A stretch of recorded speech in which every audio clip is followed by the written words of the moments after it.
يقضي أربي من يا ترى يضمني يمدني بناشبي مولاي أن يكون لي شأن كشأن الكوكب وأن أكون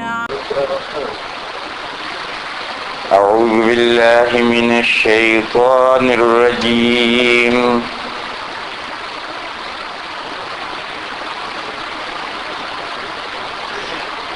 ما كان محمد أبا أحد من رجالكم ولكن رسول الله وخاتم النبيين وكان الله بكل شيء عليما صدق اللہ مولانا العظیم۔ بزرگوں اور بھائیوں، کہاں آؤ گے بھائی؟ جگہ تو ہے نہیں، بیٹھ جاؤ جہاں ہو وہیں بیٹھ جاؤ۔ بزرگوں اور بھائیوں، ابھی حضرت قاری صاحب نے یہ آیت پاک تلاوت کی۔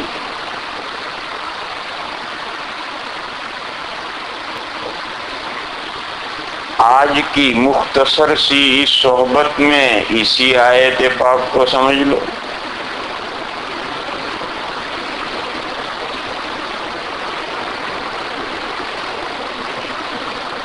آیت پاک کا ترجمہ یہ ہے، حضرت محمد مصطفیٰ صلی اللہ تعالی علیہ وسلم تمہارے مردوں میں سے کسی کے باپ نہیں ہیں۔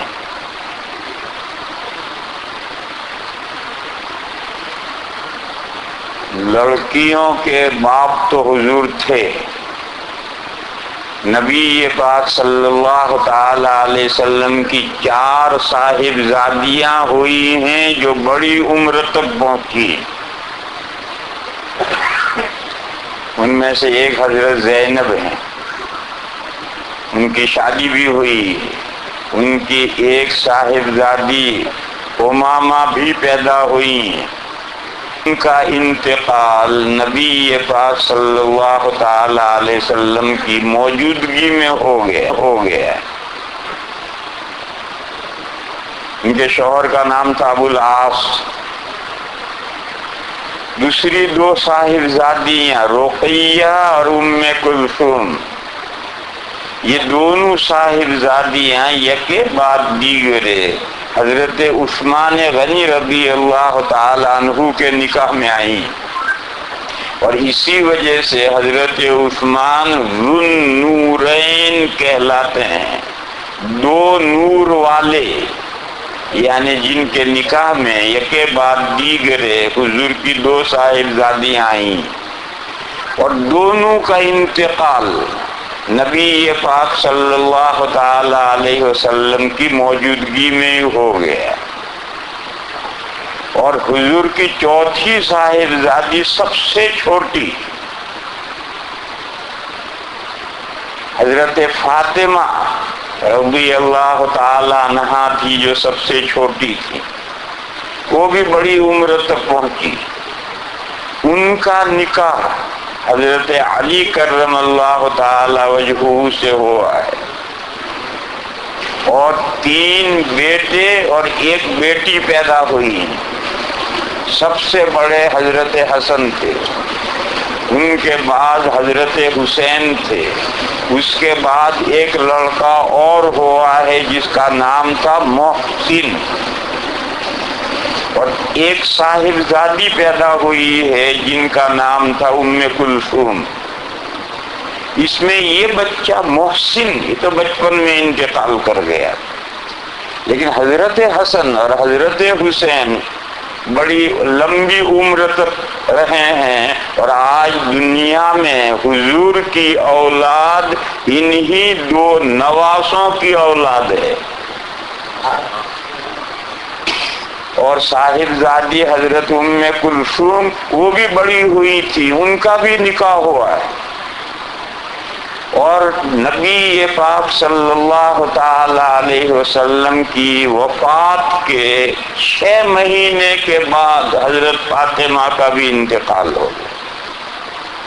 بہرحال صاحب زادیاں تو حضور کی بڑی عمر تک حیات رہی ہیں، تو عورتوں کے باپ تو حضور تھے، مگر تم میں سے مردوں کے باپ نہیں ہیں۔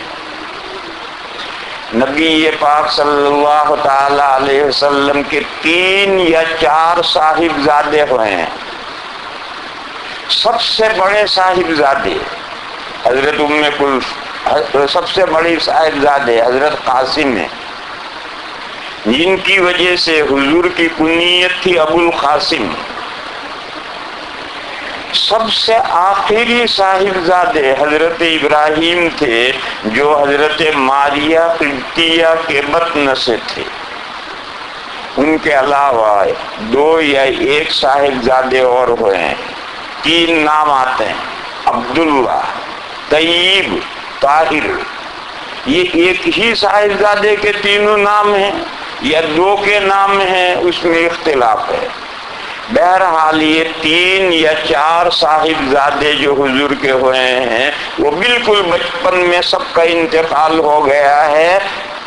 2 سال کی عمر کسی کی نہیں ہوئی، 2 سال کی عمر سے پہلے سبھی بیٹوں کا انتقال ہوا، اور حضور کی ساری اولاد پہلی بیوی صاحبہ حضرت خدیجۃ الکبریٰ کے پیٹ سے ہے، صرف حضرت ابراہیم حضرت ماریہ کے پیٹ سے ہیں، باقی سب اولاد حضرت خدیجۃ الکبریٰ کے پیٹ سے۔ عربی میں رجل اور اردو میں مرد اس کو کہتے ہیں جو بلوغ کے زمانے تک زندہ رہے، بالغ ہو جائے تو یہ مرد ہوا۔ عربی میں اس کو رجل کہیں گے، اس سے نیچے ہوگا تو صبیٌ کہیں گے، چائلڈ، بچہ۔ تو قرآن کریم نے یہ کہا کہ حضرت محمد مصطفیٰ صلی اللہ تعالی علیہ وسلم تمہارے مردوں میں سے کسی کے باپ نہیں، عورتوں کے باپ تو ہیں، بچوں کے باپ بھی ہوئے ہیں، لیکن حضور کے صاحبزادوں میں سے کوئی صاحبزادہ بلوغ کے زمانے تک نہیں پہنچا۔ یہ جو ارشاد فرمایا اللہ تعالیٰ نے، اس کا بیک گراؤنڈ کیا ہے؟ اس کا بیک گراؤنڈ جہاں یہ آیت آئی ہے سورہ احزاب میں، اس سورہ احزاب کا شروع سے پورا حصہ اسی مضمون کو لیے ہوئے چل رہا ہے، اور وہ مسئلہ ہے ایڈoption کا۔ اسلام سے پہلے بھی لڑکے یا لڑکی کو ایڈopٹ کرنے کا، گود لینے کا طریقہ رائج تھا، اور اسلام کے بعد بھی مسلمانوں میں بھی اور مسلمانوں کے علاوہ دنیا کی تمام قوموں میں ایڈoption کا طریقہ جاری ہے۔ بچے کو گود لیتے ہیں، لڑکے کو بھی لڑکی کو بھی، کسی کا گود لیتے ہیں۔ اسلام سے پہلے بھی تصور یہ تھا، اور آج بھی جاہلیت کا تصور یہ ہے۔ یہ لفظ جاہلیت کے معنی نن مسلم کمیونٹی۔ جاہلیت کا مطلب یہ ہے کہ جو اسلامی تعلیمات سے واقف نہیں ہے، دوسرا کوئی مذہب مانتے ہیں، دوسرے مذاہب کے جو ماننے والے جہاں ہیں وہ سب جاہلیت کہلاتے ہیں۔ آج بھی جاہلیت کا تصور ہے، یعنی غیر مسلموں کا تصور یہ ہے کہ ایڈopٹ کرنے سے لڑکا اور لڑکی ریئل اولاد کی طرح ہو جاتے ہیں۔ اسلام سے پہلے بھی یہی تصور تھا، اور آج بھی دنیا میں یہی تصور پایا جاتا ہے اسلام کے علاوہ، کہ کسی بچے کو گود لیا جائے تو اپنے حقیقی بیٹے کی طرح ہو گیا، کسی بچی کو گود لیا جائے تو وہ اپنے حقیقی بیٹی کی طرح ہو گیا، اور ایڈopٹر جب مرے گا تو اس کی میراث بھی یہ پائیں گے، اس کا جو کچھ چھوڑے گا وہ بھی اس لڑکے لڑکی کو ملے گا جس کو گود لیا ہے۔ یہ تصور آج بھی دنیا میں باقی ہے۔ اسلام نے اس تصور کو ختم کر دیا اور اسلام نے یہ کہا کہ ایڈopٹ کرنے سے ریئل سن یا ڈاٹر کی طرح سے وہ بچہ نہیں ہو جائے. ریئل سن یا ریئل ڈاٹر وہ ہے جو آدمی کے نطفے سے پیدا ہوا ہے، وہی اس کا حقیقی لڑکا ہے، وہی اس کی حقیقی لڑکی ہے. ان کسی دوسرے کے نطفے سے پیدا ہوا لڑکا یا لڑکی گود لیا جائے تو اس کے بہت سے حقوق ہوں گے، مگر وہ حقیقی بیٹا بیٹی نہیں ہے. اور یہ کامن سینس کا مسئلہ ہے، اور دنیا نہ سمجھے تو نہ سمجھے، باقی یہ مسئلہ ہے کامن سینس کا کہ سن اور ڈاٹر اسی کا ہوگا جس کے نطفے سے پیدا ہوا ہے. منہ بولا بیٹا بنا لینے سے یا منہ بیٹی بیٹی بنا لینے سے وہ حقیقی بیٹا اور بیٹی کیسے بن جائے گا؟ قرآن کریم نے سورہ احزاب میں جہاں سے یہ مسئلہ شروع کیا ہے 3 مثالیں دی کہ جیسے یہ 2 مثالیں رونگ ہیں، یہ بھی رونگ ہے.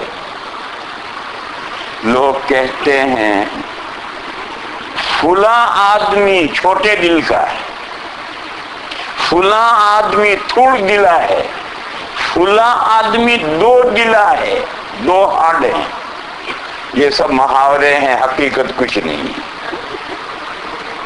سب کے ہارڈ یہ برابری ہیں، نہ کسی کا چھوٹا دل ہے نہ کسی کا بڑا دل ہے. کہ بڑا آدمی بڑے دل کا ہے، کہیں بڑے دل کا نہیں، ہاتھ تو سب کے ایک جیسے ہیں، مگر یہ ایک سب محاورے ہیں اور ان محاوروں کا ایک مطلب ہے. باقی دل ہر ایک کے سینے میں ایک ہی ہے اور ایک ہی ٹائپ کا دل ہے. یہ جو لوگ کہتے ہیں کہ فلاں کے 2 دل ہیں، فلاں کا بڑا دل ہے، فلاں کا چھوٹا دل ہے، فلاں کا تھوڑ دلا ہے، یہ سب کہنے کی باتیں ہیں اور اس کے مجازی معنی ہوتے ہیں اور اس مجازی معنی کو لوگ مراد بھی لیتے ہیں، لیکن ریالٹی اس میں کچھ نہیں. دل سب کے سینوں میں ایک ہی ہے اور ایک ہی ٹائپ کا ہے.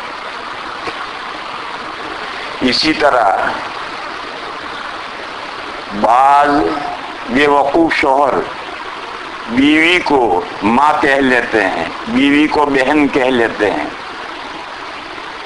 بعض بے وقوف شوہر بیوی کو ماں کہہ لیتے ہیں، بیوی کو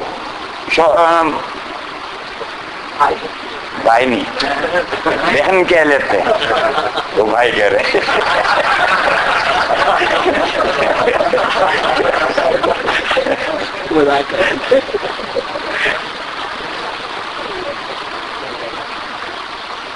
تو وہ تیری ماں ہے، وہ تیری بہن ہے. یوں کہہ لینے سے کوئی بیوی ماں تھوڑی بن جاتی ہے، کہہ لینے سے کوئی بیوی بہن تھوڑی بن جاتی ہے. لیکن بعض بے وقوف شوہر ایسا کہہ لیتے ہیں تو کہہ لینے سے وہ ماں اور بہن تھوڑی بنتی ہے، وہ بیوی بیوی ہے.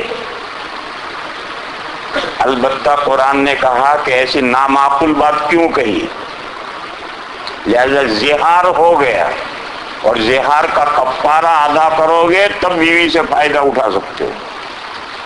یہ پینلٹی لگا دی. وہ ماں نہیں بنی، وہ بہن نہیں بنی، مگر ایسی محمل غلط منکر بات ضرور بات کیوں کہی؟ لہذا شریعت نے پینلٹی مقرر کی تاکہ کوئی ایسی حماقتیں نہ کیا کریں آگے.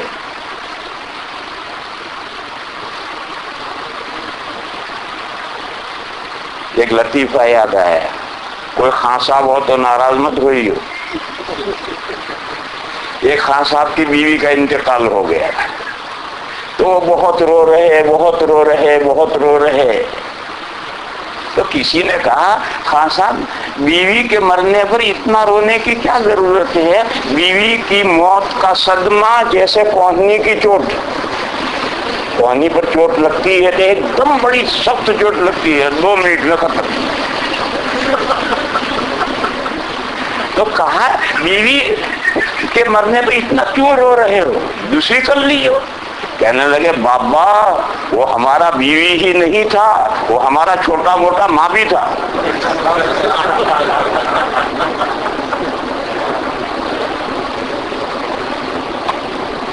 تو پیار میں یہ بھی کہتا ہے آدمی یہ کہنے کی اجازت نہیں، بیوی بیوی ہے، ماں اور بہن بہن ہے، ایسا کوئی محمل جملہ استعمال کرے گا تو پینلٹی لگے گی، کفارہ زہار آئے گا، جب تک کفارہ زہار نہیں دے گا بیوی سے صحبت نہیں کر سکتا۔ اور بیوی کو ابا کہہ لے تو کوئی پینلٹی نہیں ہے۔ یہ بھی مسئلہ سمجھ لو، ہنسنے کا نہیں ہے۔ اگر کوئی بیوی کو بھائی کہہ لے، چچا کہہ لے، ماموں کہہ لے، ابا کہہ لے، کوئی پینلٹی نہیں۔ عرب میں بیٹے کو بھی کہتے ہیں تعال ابویا، اور بیوی سے کہیں گے تعال ابویا۔ بیٹے کو بھی باپ کہتے ہیں اور بیوی کو بھی باپ کہتے ہیں۔ عرب میں جاؤ، سعودیہ میں یہی محاورہ ہے، بیٹے کو بھی کہیں گے، بیٹی کو بھی ابویا، اور بیوی کو بھی کہیں گے ابویا۔ تو اگر بیوی کو باپ کہہ لے، بھائی کہہ لے، چچا کہہ لے، ماموں کہہ لے تو غلط بات ہے، مگر اس کی پینلٹی کوئی نہیں۔ اور ماں کہہ لے یا بہن کی طرح کہہ لے، بہن کی طرح، صرف بہن نہیں، بہن کی طرح اور بہن ماں کی طرح تو پینلٹی لگے گی۔ ماں کی طرح اور بہن کی طرح کا مطلب یہ ہے کہ جیسے ماں سے اور بہن سے صحبت حرام ہے، میرے لیے تجھ سے بھی صحبت حرام ہے، یہ مطلب ہوتا ہے ماں کی طرح اور باپ کیا بہن کی طرح۔ اور یہ کہے کہ تعال یا امی، بیوی سے کہہ دے، یہ زہار نہیں ہوگا، اس کا کوئی کفارہ نہیں۔ تو قرآن کریم نے کہا کہ تم جو اپنی بیویوں کو ماں کہہ لیتے ہو وہ تمہاری مائیں نہیں ہیں، وہ تمہاری وائف ہیں۔ اور جو کچھ لوگ کہتے ہیں بیوی کو کہتے ہیں تعال یا ابویا، یہ سب منہ کی باتیں ہیں، خواہ مخواہ کی فضول باتیں۔ اسی طرح سے قرآن نے کہا کہ جو تم کسی کے بیٹے کو اپنا بیٹا کہہ لیتے ہو، کسی کی بیٹی کو اپنی بیٹی کہہ لیتے ہو، ایڈاپٹ کر لیتے ہو، منہ بولا بیٹا بیٹی کہہ لیتے ہو، اس سے وہ ریئل بیٹا بیٹی نہیں بنتا۔ بس ایک بیٹی گود لی، یہ بیٹی بڑی ہو گئی، یہ ایڈاپٹر اس سے نکاح کر سکتا ہے، وہ اس کی بیٹی نہیں ہے، وہ اجنبی لڑکی ہے۔ وہ بڑی ہو کر بالغ ہونے کے بعد بھی اگر ایڈاپٹر کا محرم نہ ہو، بھائی کی بیٹی ہے تو محرم ہے، لیکن ایک اجنبی آدمی کی بیٹی ہے، اس کی محرم نہیں ہے، تو یہ ایڈاپٹر جس نے اس سے گود لیا ہے یہ بڑے ہونے کے بعد اس کو نکاح کر سکتا ہے۔ ایک عورت نے ایک لڑکا گود لیا تو وہ ماں نہیں بن گئی، یہ لڑکا بڑا ہونے کے بعد جب بالغ ہو جائے گا تو یہ ایڈاپٹ کرنے والی عورت کے لیے اسے پردہ ضروری ہے، اور وہ محرم نہ ہو تو اسے نکاح بھی ہو سکتا ہے۔ بیٹا بیٹی کہہ لینے سے بیٹا بیٹی کے احکام نہیں آئیں گے، مرنے کے بعد میراث کے احکام بھی نہیں آئیں گے۔ مگر یہ بات ایسی عجیب و غریب ہے کہ آج تک دنیا یہی مانتی چلی جا رہی ہے، اسلام سے پہلے بھی یہی مانتی چلی جا رہی تھی۔ اسلام نے اسلام چاہتا تھا کہ وہ بھی تمہارا لاؤڈ اسپیکر گیا،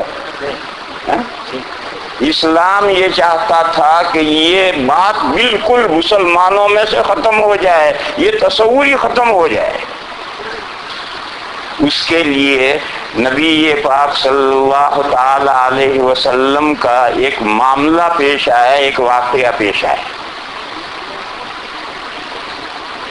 ایک لمبے واقعے میں نبی پاک صلی اللہ تعالی علیہ وسلم نے حضرت زید بن حارثہ کو ایڈاپٹ کیا تھا، اپنا بیٹا بنا لیا تھا، اور زمانے جاہلیت کے تصور کے مطابق سن آف کی جگہ ان کے باپ کا نام نہیں بولا جاتا تھا، زید بن حارثہ نہیں کہا جاتا تھا بلکہ زید بن محمد کہا جاتا تھا۔ یہ تو نبوت سے پہلے کا واقعہ ہے۔ پھر وہ بڑے ہو گئے تو نبی پاک صلی اللہ تعالی علیہ وسلم نے ان کا نکاح اپنی پھوپھی ذات بہن سے کروایا۔ حضرت زینب بنت جحش رضی اللہ تعالی عنہا سے ان کا نکاح کروایا گیا، مگر میاں بیوی میں موافقت نہیں ہوئی، روز دونوں میں لڑائی جھگڑے ہوتے رہتے تھے۔ اور حضرت زید کے باپ کی جگہ پر تو حضور تھے، تو بیٹے کا اگر بیوی کے ساتھ جھگڑا ہوگا تو باپ سے ہی کہے گا. تو حضرت زید بار بار حضور سے کہتے تھے میرا اس بیوی کے ساتھ نباہ نہیں ہوگا. بیوی اونچے خاندان کی تھی، قریش کی تھی، حضور کی پھوپھی ذات بہن تھی، اور حضرت زید پر غلامی کا داغ لگا ہوا تھا. وہ غلام رہے تھے کسی زمانے میں، اور حضور نے آزاد کر کے ان کو اپنا بیٹا بنایا تھا. تو حضور بار بار انہیں سمجھاتے رہے کہ نباہ کرو، میری وجہ سے انہوں نے تمہارے ساتھ نکاح منظور کیا ہے، اب اگر تم اسے طلاق دے دو تو ایک داغ اور لگے گا اس پر. بار بار حضور ان کو سمجھاتے رہے مگر بیل منڈے نہیں چڑھی. بیل جانتے ہو، کدو کی بیل کی، اور چھت کے اوپر چڑھ کر پھر پہلے کی جو چھت کا کنارا، دیوار کا کنارا یہ منڈا ہے. بیل وہاں تک چڑھے گی تو اوپر جا کر پھیلے گی، بیل منڈے نہیں چڑھی. اور ایک وقت آیا کہ حضرت زید نے حضرت زینب کو طلاق دی.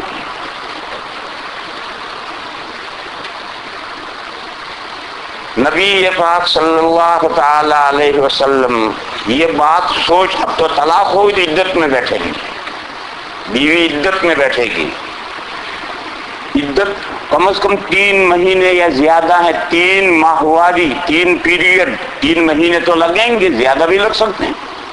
یہ جو عدت کا زمانہ ہے، اس زمانے میں حضور یہ سوچتے رہے کہ اب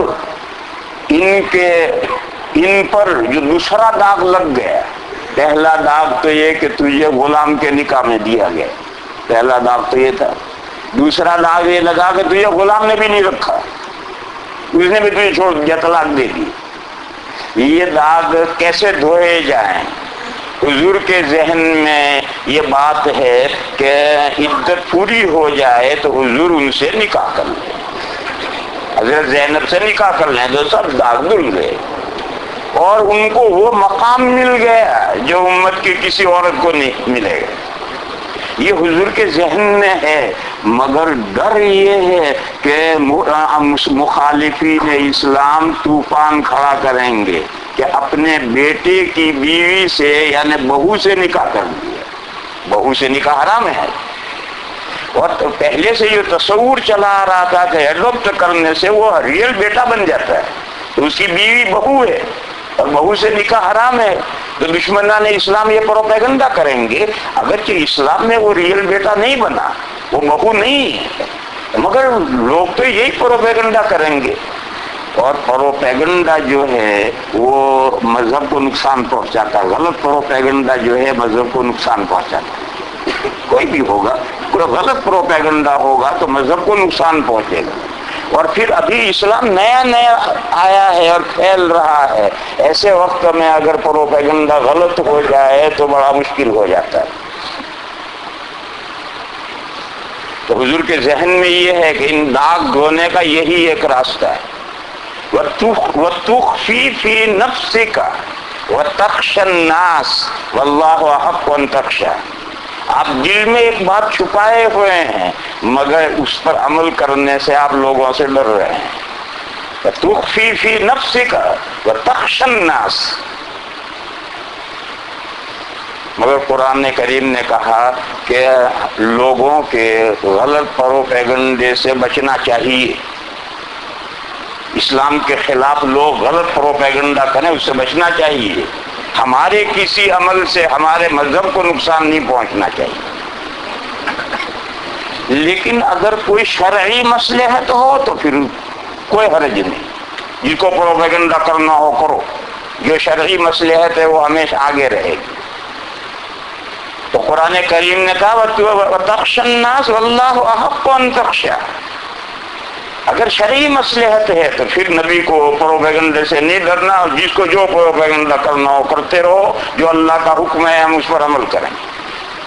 چنانچہ عدت پوری ہوئی، ان کی عدت پوری ہوئی اور وہی نازل ہوئی زوجناکا، ہم نے آپ کا نکاح حضرت زینب سے کر دیا. چنانچہ تو آسمانوں پر نکاح ہوا، زمین پر بھی حضور نے باقاعدہ ان سے نکاح کیا اور نکاح کر کے وہ حضور کے گھر میں آ گئی۔ اب وہ پروپیگنڈا کرنے والوں کو پروپیگنڈے کا موقع ملا کہ اپنی بہو کو اپنے گھر میں بسا لیا، اپنی بہو سے نکاح کر لیا۔ جو اسلام کے خلاف پروپیگنڈا کرنے والے تھے انہوں نے زور شور سے ہنگامہ، یہ کیسا مذہب ہے، بہو کو اپنے گھر میں لے لیا۔ سورہ احزاب پوری تقریباً اسی مسئلے سے متعلق نازل ہوئی ہے، جگہ جگہ اس مسئلے کو چھیڑا گیا۔ یہ آیت کریمہ جو قاری صاحب نے پڑھی تھی اور جس کو میں بیان کر رہا ہوں، اس میں بھی یہی مسئلہ ہے۔ قرآن نے کہا ما کان محمد ابا احد من رجالکم، محمد مصطفیٰ صلی اللہ تعالی علیہ وسلم تمہارے مردوں میں سے کسی کے باپ نہیں ہیں، تو بہو کا کیا سوال ہے؟ حضور کے بیٹے ہوئے ہیں لیکن چھوٹی چھوٹی عمر میں، سال بھر، سوا سال، 1.5 سال، پونے 2 سال، اس عمر میں انتقال ہو گیا، تو بہو کہاں سے آئے گی؟ اور بیٹیاں بڑی بڑی ہوئی ہیں، بے شک ہوئی ہیں، بہو کہاں سے آئے گی؟ بہو تو جب ہوگی جب حضور کا کوئی بیٹا بالغ ہو، وہ شادی کرے تو وہ حضور کی بہو ہوئی۔ حضور کا کوئی بیٹا یہاں تک تو پہنچا ہی نہیں۔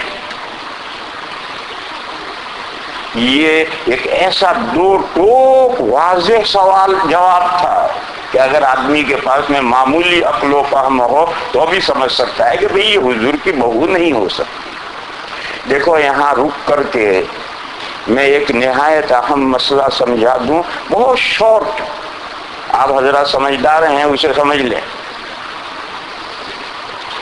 نبی پاک صلی اللہ تعالی علیہ وسلم کا پہلا نکاح 25 سال کی عمر میں ہوا ہے، اور ایسی اہلیہ سے ہوا ہے جن کی عمر تقریباً 40 سال تھی، اور جب تک حضرت خدیجہ الکبریٰ زندہ رہی حضور نے اور کوئی نکاح نہیں فرمایا۔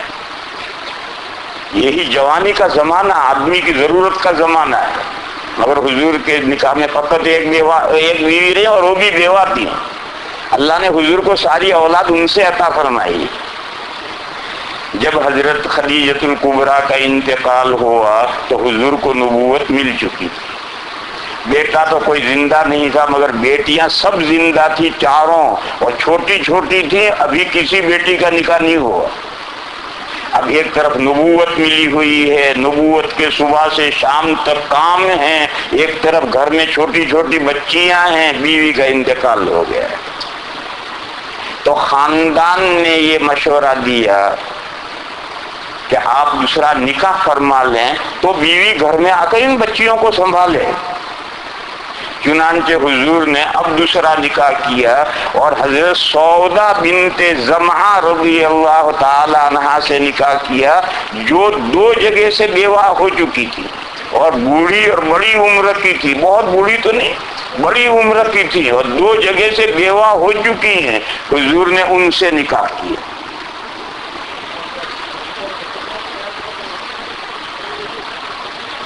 پھر حضور کے گھر میں 1 سے زیادہ بیویاں آئی ہیں زندگی کے آخری 7 سال میں۔ حضور کی وفات ہوئی 63 سال میں، 63، تو آخری 7 سال 56، جب حضور کی عمر 56 ہو گئی، وہاں تک حضور کے گھر میں 1 بیوی رہی ہے، اور وہ بھی بیوہ، پہلی بھی بیوہ، وہ 1 جگہ سے بیوہ تھی، اور دوسری بیوہ اور 2 جگہ سے بیوہ۔ جو 1 سے زیادہ حضور نے نکاح کیے ہیں وہ زندگی کے جو آخری 7 سال ہیں، 56 سے لے کر 63 تک، یہ جو 7 سال کی زندگی ہے اس میں حضور نے کئی نکاح کیے۔ اگر کوئی سمجھنا چاہے تو اتنی موٹی بات آسانی سے سمجھ سکتا ہے کہ یہ حضور نے جو کئی نکاح کیے ہیں وہ اپنی ضرورت کے لیے نہیں کیے۔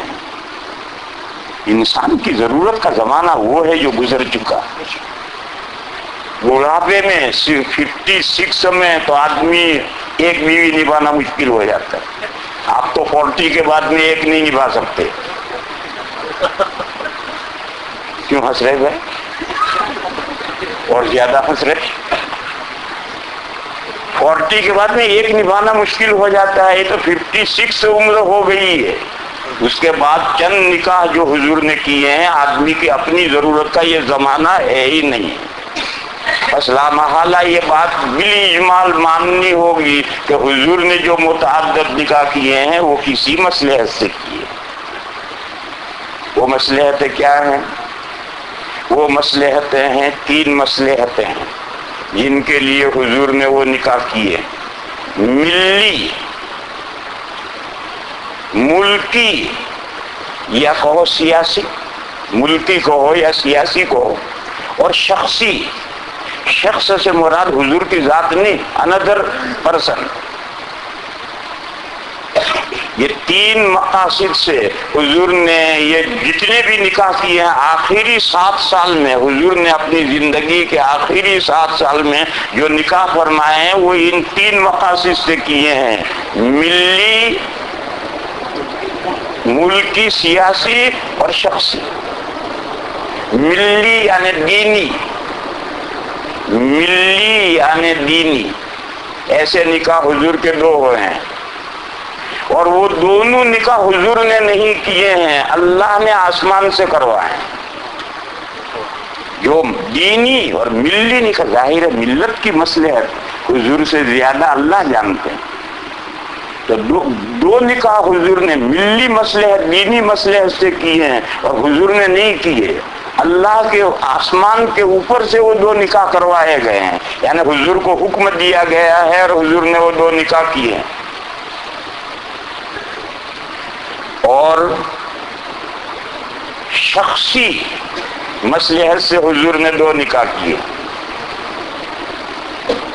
باقی نکاح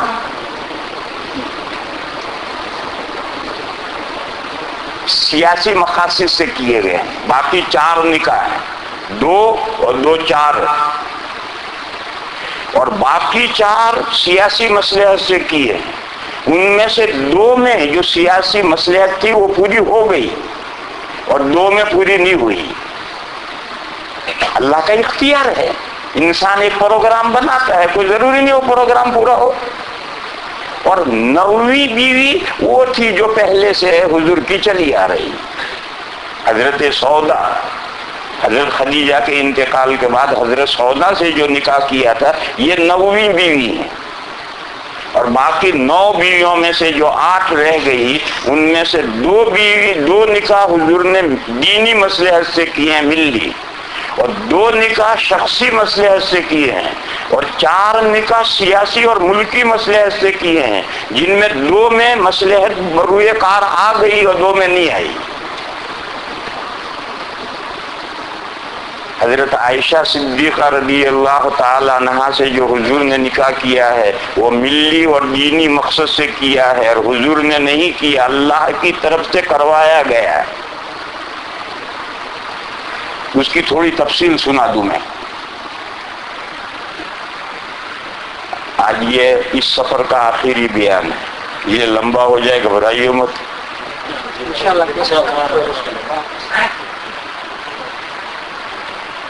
جب حضرت خدیجہ کا انتقال ہوا اور خاندان نے مشورہ دیا کہ یا رسول اللہ دوسرا نکاح کر لیجیے، تو حضور تیار ہو گئے، اور خاندان ہی وائف ڈھونڈیں گے، لڑکی ڈھونڈیں گے جس سے حضور کا نکاح ہوگا. اس زمانے میں حضور نے خواب دیکھا. خواب میں ایک شخص آیا، فرشتہ ایک شخص آیا، اور وہ ریشم کا کپڑا تہ بتہ کیا ہوا لے کر آیا، اور وہ لا کر حضور کے سامنے رکھا، اور اس نے کہا یا رسول اللہ اسے کھولیے. حضور نے جو کپڑا کھولا تو حضرت عائشہ کا فوٹو نظر آ رہا ہے. اس فرشتے نے، اس خواب میں انسان ہے، اس خواب میں جو آدمی آیا تھا جب حضور نے کپڑا کھولا اور حضرت عائشہ نظر آ رہی ہیں تو اس نے کہا یا رسول اللہ یہ آپ کی بیوی ہیں. خواب ختم. اب حضور حیرت میں کہ اس خواب کا کیا مطلب؟ حضور کا اور حضرت ابوبکر صدیق کا تو اتنا گہرا تعلق تھا کہ روزانہ 2 مرتبہ حضور حضرت ابوبکر کے گھر جاتے تھے، صبح بھی اور شام بھی. اور حضرت عائشہ 6 سال کی بچی تھی، وہ نکاح گھر میں ہر وقت ان کو دیکھتے ہیں. اب 6 سال کی بچی سے نکاح کرنے کا کوئی تک ہی نہیں.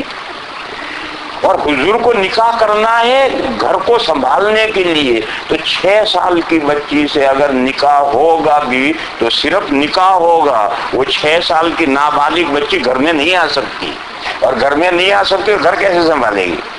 اور حضور کو تو نکاح کرنا ہے تاکہ بیوی آ کر گھر سنبھالے. اور خواب یہ دیکھا حضور نے. اور دیکھو نبی کا خواب وہی ہوتا ہے. حضرت ابراہیم نے جو صاحبزادے کو ذبح فرمایا ہے وہ بھی خواب ہی کا معاملہ تھا. انی ارا فی المنام، باقاعدہ حضرت جبرائیل آ کر وہی پہنچا گئے ہوں کہ اللہ کا حکم ہے کہ اپنے بیٹے کو ذبح کرو، ایسی وہی نہیں آئی تھی. حضور نے حضرت ابراہیم نے خواب دیکھا تھا. پہلی مرتبہ خواب دیکھا تو 100 اونٹ ذبح کر کے غریبوں کو کھلائے. پھر خواب دیکھا، پھر دوبارہ 100 اونٹ ذبح کر کے کھلائے. پھر وہی خواب دیکھا تو حضرت ابراہیم سمجھ گئے کہ بیٹے کا ذبح کرنا ہی مقصود ہے. اور پھر وہ ذبح کا واقعہ وغیرہ قرآن کریم میں آیا ہے. بہرحال نبی کا خواب وہی ہوتا ہے. تو یہ حضور کو جو خواب دکھایا گیا یہ بھی وہی ہے. اب حضور یہ سوچ رہے ہیں کہ اس نے چھوٹی نابالغ بچی سے اگر نکاح کر بھی لیا جائے تو وہ تو گھر میں تو آ نہیں سکتی، اور ضرورت ایسی بیوی کی ہے جو گھر کو سنبھالے. تو اب سوچتے ہیں حضور کے اس خواب کا کیا مطلب ہے. بخاری شریف کی روایت میں ہے حضور نے یہ دل میں کہا کہ اگر یہ خواب اللہ کی طرف سے دکھایا گیا ہے تو اللہ اس خواب کو پورا کریں گے. یعنی کسی نہ کسی دن. ابھی تو ان سے نکاح کر کے گھر میں لانے کا سوال ہی نہیں ہے، ابھی تو کوئی اور بیوی ڈھونڈنی ہے جو بیوی آ کر گھر سنبھالے. اور یہ اگر بیوی بننے والی ہیں تو اللہ تعالیٰ اس کو پورا کریں گے. کسی وقت جب موقع آئے گا اللہ پورا کریں گے. ان کان من اللہ یمضی. اچھا ادھر یہ خواب دیکھا، 1-2 دن کے بعد پھر حضور نے یہی خواب دیکھا. پھر 2, 4, 5 روز کے بعد میں پھر تیسری مرتبہ یہی خواب دیکھا. کوئی فرشتہ آتا ہے ایک ریشمی کپڑا لے کر رکھتا ہے، وہ کہتا ہے یا رسول اللہ کھولیے. حضور کھولتے ہیں، اندر حضرت عائشہ نظر آ رہی ہیں. وہ کہتا ہے یا رسول اللہ آپ کی بیوی. ادھر تو حضور یہ خواب دے رہے، وقفے سے یہ خواب دیکھ رہے ہیں. ادھر حضرت ابو بکر صدیق رضی اللہ تعالیٰ عنہ دل میں ایک بات سوچ رہے ہیں. وہ یہ سوچ رہے ہیں اچھا اس عرصے میں حضور کا حضرت سودا سے نکاح ہو گئے.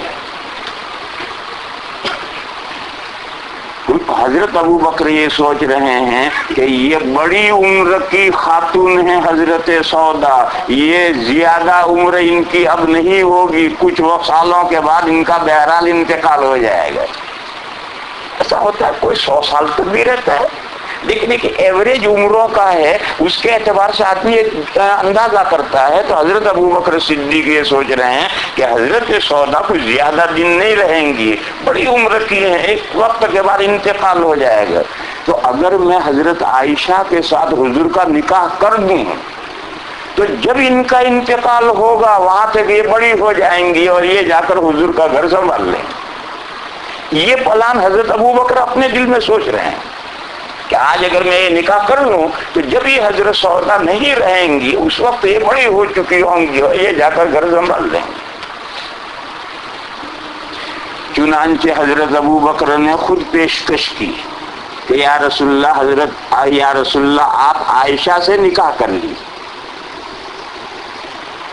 تو حضور تو 3 مرتبہ وہ خواب دیکھ چکے تھے. اب سمجھ میں بات آئی، حضور نے قبول کر لیا اور حضور کا حضرت عائشہ کے ساتھ نکاح ہو گیا. نکاح ہو کر بات ختم. اور بچی جب بالغ ہوں گی اس کے بعد جو کچھ ہونا ہے ہوگا. نکاح بھی ہو گیا. دیکھو مسئلہ نکاح نابالغی میں ہو سکتا ہے، لڑکا نابالغ ہو لڑکی نابالغ ہو، دونوں نابالغ ہو، نکاح ہو سکتا ہے. لیکن رخصتی اس وقت عمل میں آئے گی جب لڑکی شوہر کا تحمل کر سکے، تب کی رخصتی عمل میں آئے گی، اس سے پہلے رخصتی عمل میں نہیں آئے گی۔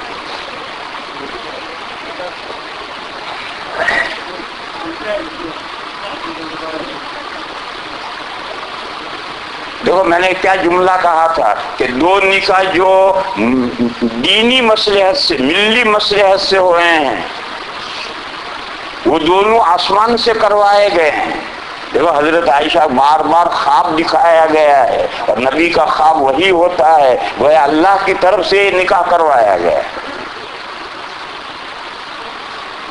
دوسری بات کہ حضرت عائشہ جو حضور کے نکاح میں آئیں تو دین کی کیا مصلحت پوری ہوئی، جس کو ہر مسلمان جانتا ہے، ہر علماء خوب جانتے ہیں۔ حضور نے صحابہ میں یہ اعلان کیا تھا، خذوا نصف دینکم من حمیرہ۔ حضور نے فرمایا تم اپنا آدھا دین عائشہ سے حاصل کرو۔ وہ آدھا دین انہوں نے محفوظ کیا تھا۔ دیکھو آدھا جو ہے میرے بھائیوں کوانٹیٹی کے اعتبار سے نہیں، بلکہ آدھا ہے حالات کے اعتبار سے۔ دیکھو علم فرائض جس میں میراث کے مسائل ہیں اس کو ہاف نالج کا آدھا ہے۔ تو چھوٹی سی کتاب میں سارا علم فرائض آتا ہے، پھر وہ آدھا کیسے ہو گیا؟ تو علماء نے کہا ہے کہ انسان کی دو حالتیں، ایک زندگی کی ایک موت کی۔ تو وہ علوم جو زندگی سے متعلق ہیں وہ آدھے، اور علم الفرائض موت کی حالت سے متعلق ہے، لہذا وہ آدھا۔ اسی طرح سے یہاں سمجھو، ایک ہے جلوت اور ایک ہے خلوت۔ ایک حضور کی لائف ہے گھر سے باہر کی، اور ایک حضور کی پرائیویٹ لائف ہے گھر کے اندر کی۔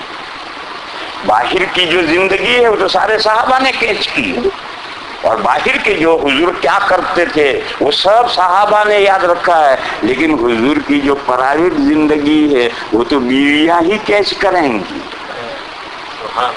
وہ گھر کی جو خلوت کی جو آدھی زندگی ہے، حضور نے فرمایا کہ اپنی یہ جو آدھی زندگی ہے خلوت والی، اس کے تمام مسائل عائشہ سے حاصل کرو۔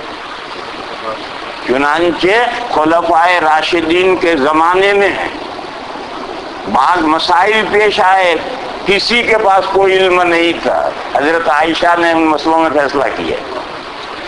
میں بتاؤں، مسئلہ یہ پیش آیا کہ اگر کوئی شوہر بیوی سے صحبت شروع کرے اور پھر فارغ ہونے سے پہلے کسی وجہ سے علیحدہ ہو جائے اور انزال دونوں کو نہ ہو تو غسل واجب ہے یا نہیں؟